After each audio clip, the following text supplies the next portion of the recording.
చూడాల్సినటువంటి బాధ్యత నాయకుడి లక్షణం. డేరాలు వేసిండ్రు తీసిండ్రు అని అచ్చంపేటలో చర్చ జరుగుతూ ఉంది. పెద్ద పెద్ద హోర్డింగ్స్ పెట్టిండ్రు, పెద్ద పెద్ద ఫ్లెక్సీలు ఏర్పాటు చేసిండ్రు, పెద్ద పెద్ద డయాస్లు ఏర్పాటు చేసిండ్రు, భారీ బహిరంగ సభను తలపించే విధంగా మీరు ఏర్పాట్లు చేసిండ్రు. ఆ ఏర్పాట్లతోన ఒక్కరి కడుపైన నిండిందా? మీరు పెట్టిన 2-3 కోట్ల రూపాయల ఖర్చు ఏ ఒక్కరికైనా ఊరట కలిగించే విధంగా ఉన్నదా? ఏం సమాధానం చెప్పినారు? నిన్న ఏం సందేశం ఇచ్చారు మీరు జనగర్జన పేరిట? దమ్ముంటే స్వీకరించండి. ఒకవేళ కేటీఆర్ స్థాయికి నా స్థాయికి తేడానే ఉంది, తక్కువ ఎక్కువ ఉంది అని భావిస్తే బీఆర్ఎస్ పార్టీ నుండి ఎవరైనా స్పందించండి. ఒకవేళ నేనే గనక మా పార్టీ అధిష్టానం అనుమతిస్తే సిరిసిల్ల సింహగర్జనను ఆపే దమ్మెవడికైనా ఉందా? సిరిసిల్లలో ఈ మధ్యకాలంలో మంత్రి పదవి పోయిన తర్వాత మీరు వెళ్తే ఒక 100 మందిని జమ చేసుకోవడానికి 2 గంటల సమయం పడుతుంది ఈరోజు కేటీఆర్ గారికి. అందుకే అక్కడ చర్చ జరుగుతూ ఉంది. సిరిసిల్లలో పోటీ చేయడంట, హైదరాబాద్లో చేస్తారంట. సిరిసిల్లలో ఒరగబెట్టలేడు కానీ హైదరాబాద్లో ఒరగబెడతారంట. పెద్దవాళ్ళ పైన ఇష్టారీతిలో మాట్లాడడం, మా అటువంటి మీకు ఉజ్జీవులమైన మమ్మల్ని చిన్నపిల్లలు వాళ్ళ గురించి ఏం మాట్లాడతాము అని చెప్పేసి దమ్ములేని మాటలు ఇవన్నీ కూడా.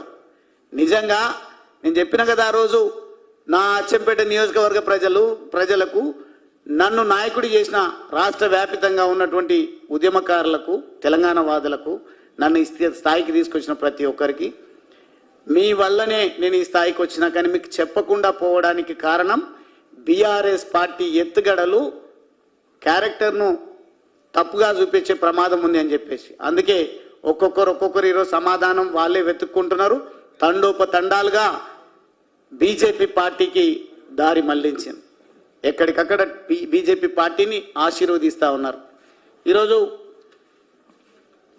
ఇవే కాదు, ఆయన వెంబడి నడుస్తున్నటువంటి పెట్టుబడిదారులు, పెత్తందారులు వారి నియోజకవర్గాల్లోనే కాదు, హైదరాబాదులో కూడా కన్వర్షన్ పేరిట భూములను ఏ రకంగా 1000 కోట్లకు పడగలెత్తుకునే విధంగా మలుచుకున్నారో అందరికి తెలుసు. అందుకే పెడుతున్నారు పెట్టుబడి అని ఈరోజు ఒక చర్చ జరుగుతూ ఉంది అచ్చంపేటలో. నాగర్ కర్నూల్లో ఉన్నటువంటి వాళ్ళకు ఫోన్లు ఎత్తారు కానీ అచ్చంపేటకు వచ్చి మొత్తం నేనే చూసుకుంటామని మాట్లాడుతుందని ఈరోజు ప్రజలు చర్చించుకుంటారు, నవ్వుకుంటా ఉన్నారు. నాగర్ కర్నూలుకు మీరు రండి అన్నా అని నన్ను యువత పిలుస్తూ ఉన్నారు. మీరు తిరగండి, ఈయన సంగతి బండారం బయట పెడదామని ఆయన గురించి మాట్లాడుతున్నారు. నా లక్ష్యం ఒక ఎమ్మెల్యే గురించో మాజీ ఎమ్మెల్యే గురించో కాదు. నా ఆశయం, నా లక్ష్యం ప్రజా వ్యతిరేక విధానాలు అవలంబిస్తున్నటువంటి, ప్రజలకు అవసరం లేనటువంటి పార్టీలను భూస్థాపితం చేయడం. ప్రజలు ఆశీర్వదించి 10 సంవత్సరాల అధికారం ఇస్తే ప్రజలకు ఏం మొరగలే, ఒక్క డబుల్ బెడ్రూమ్ ఇల్లు కూడా కట్టలే నా నియోజకవర్గంలో.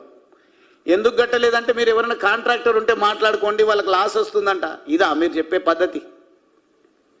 అక్కడ అవుతున్నాయి ఇండ్లు మా దగ్గర అవ్వట్లేదు అని అంటే కొంచెం డబుల్ బెడ్రూమ్ ఇళ్లలో వర్కౌట్ అవ్వట్లేదంట, గిట్టుబాటు లేదంట, వాళ్లకు ఎవరైనా ఉంటే వెతుక్కోండి.